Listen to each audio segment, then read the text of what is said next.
네, 오늘 우리에게 주신 하나님의 말씀은 레위기 16장 11절부터 22절입니다. 레위기 16장 11절부터 22절입니다.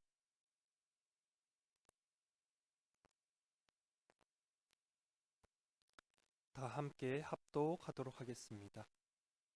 아론은 자기를 위한 속죄제의 숫송아지를 드리되 자기와 집안을 위하여 속죄하고 자기를 위한 그 속죄제 수송아지를 잡고 향로를 가져다가 여호와 앞 제단 위에서 피운 불을 그것에 채우고 또 곱게 간 향기로운 향을 두 손에 채워 가지고 휘장 안에 들어가서 여호와 앞에서 분향하여 향연으로 증거계 위 속죄소를 가리게 할지니 그리하면 그가 죽지 아니할 것이며 그는 또 숫송아지의 피를 가져다가 손가락으로 속죄소 동쪽에 뿌리고 또 손가락으로 그 피를 속죄소 앞에 7번 뿌릴 것이며 또 백성을 위한 속죄제 염소를 잡아 그 피를 가지고 휘장 안에 들어가서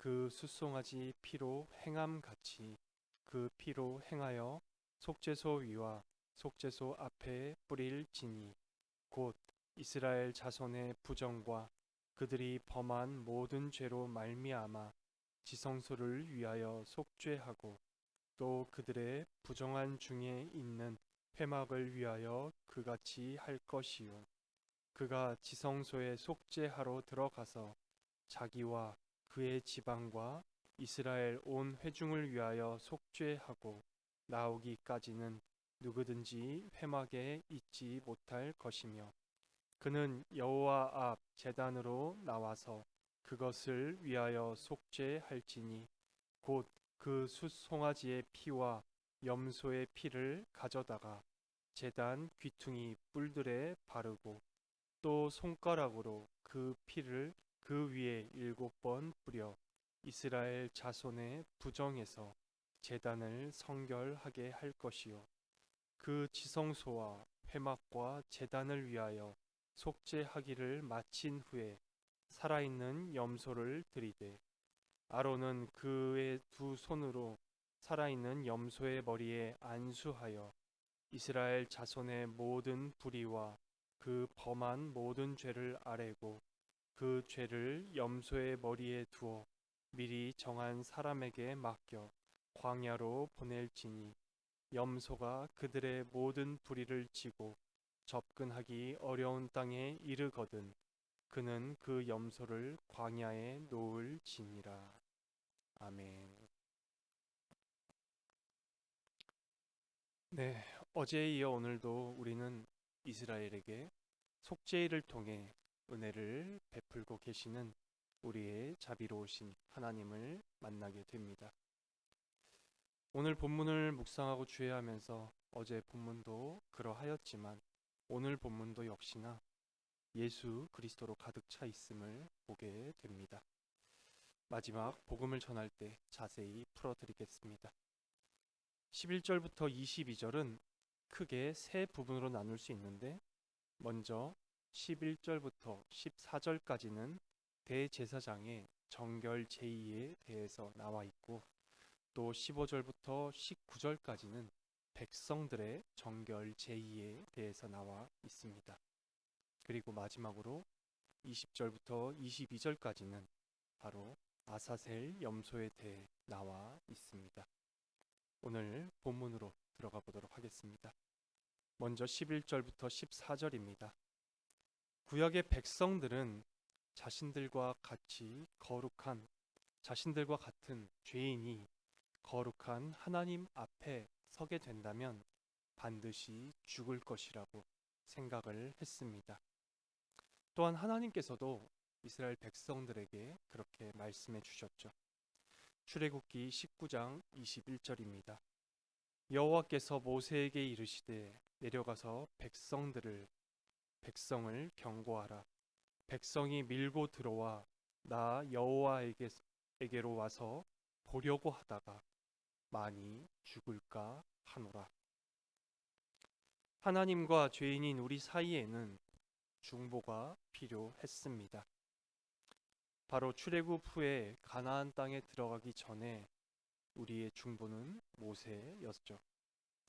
또한 백성들 사이에서도 자신들의 죄인됨으로 인해서 중보 없이 직접 하나님을 대면하게 되면 반드시 죽을 것이라는 인식이 있었습니다.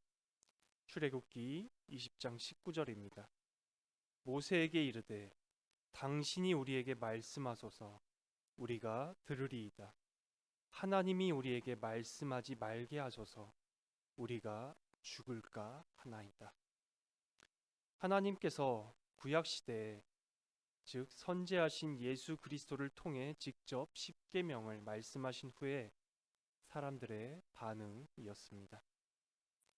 이처럼 거룩하신 하나님과 죄인인 우리 사이에는 중보가 필요했지요. 13절입니다. 여호와 앞에 분향하여 향연으로 증거계 위 속죄소를 가리게 할지니 그리하면 그가 죽지 아니할 것이며.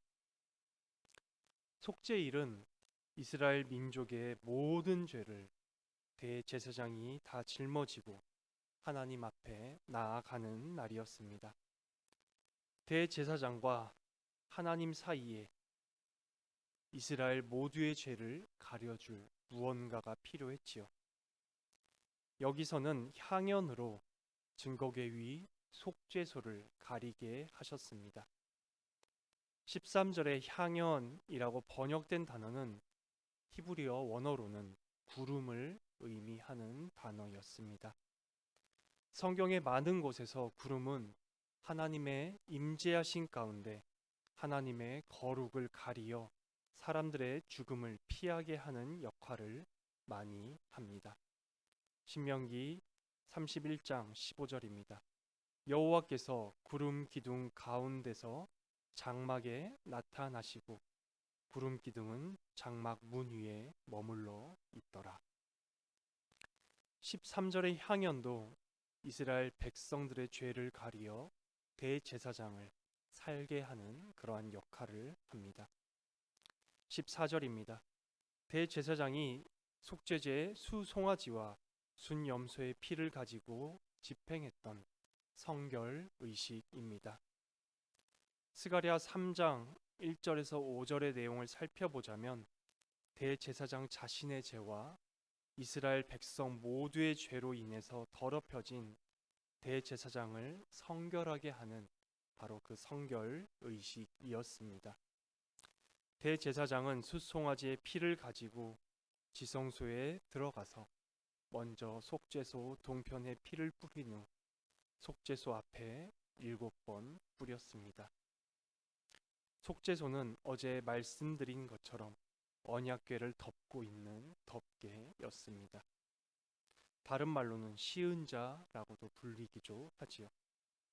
개역 개정에 보면 속죄소 동편이라고만 번역이 되어 있는데 원어인 히브리어에는 속죄소 표면 위 동쪽 부분에 뿌리고 라고 나와 있습니다. 이 속죄소에 피를 뿌렸다는 것은 바로 속죄일의 정결 의식이 대제사장을 비롯한 모든 제사장과 모든 백성의 죄와 부정을 바로 하나님께 전가함으로 그들의 죄와 부정을 성결하게 하는 제의였음을 보여줍니다. 두 번째 대지인 15절부터 19절입니다. 이번에는 백성을 위한 속죄제 염소를 잡고 앞에서 행한 것처럼 동일하게 제의를 진행합니다. 어제 살펴본 8절에서 9절에 보면 백성을 위한 속죄제 염소를 제비를 뽑아 결정하였고 대제사장이 그 염소의 머리에 두 손을 올리고 죄를 자복하였다고 합니다. 16절은 앞에서 피 뿌린 제의가 가져오는 효과에 대해서 설명합니다. 그 효과는 바로 두 가지인데 먼저 첫 번째로는 죄와 부정으로 더럽혀진 지성소를 성결하게 정결하게 하는 것입니다. 그리고 두 번째는 부정으로 가득 찬 이스라엘 백성 가운데 세워져 있는 회막을 정결하게 하기 위해서였습니다. 17절에서는 대제사장이 이러한 제의를 하는 동안 제사장들은 회막에 들어오지 못하게 하셨습니다. 아마도 속죄일 정결 의식이 끝나지 않은 상태에서 제사장이 회막에 들어오면 다시금 지성소와 회막을 더럽히게 되기 때문으로 보여집니다. 18절에서 19절은 분향단을 정결하게 하는 제2 절차를 기록하고 있습니다. 피를 여호와 앞 제단의 귀퉁이 뿔들에 바르고 이어서 피를 여호와 앞 제단 위에 7번 뿌리게 합니다. 여기서 여호와 앞 제단은 분향단을 의미하는 것으로 보여집니다. 평상시 속죄소의 속죄제의 피는 휘장 앞에 7번 뿌리고 그 후에 분향단 뿔들에 바르도록 하셨는데 속죄일에 속죄제의 피는 분향단 뿔들에 먼저 바르고 그 후에 분향단 앞에 7번 뿌리게 하셨습니다. 이 차이는 바로 방향의 차이이고 순서의 차이이며 일반 속죄제는 죄를 성소에 전가하여 성소를 더럽히지만 속죄일의 속죄제는 죄를 정결하게 하고 지성소와 성소를 깨끗하게 하는 제의였기 때문으로 보여집니다. 즉 속죄일의 정결에 대한 효과는 죄를 하나님께 전가하고 정결은 하나님으로부터 나오는 것을 상징적으로 보여줍니다. 세 번째 대지로 20절부터 22절입니다. 아사셀 염소에 대한 제의이지요. 어제도 말씀드렸지만 아사셀이 어떤 대상의 이름인지 혹은 지명의 이름인지도 불명확합니다.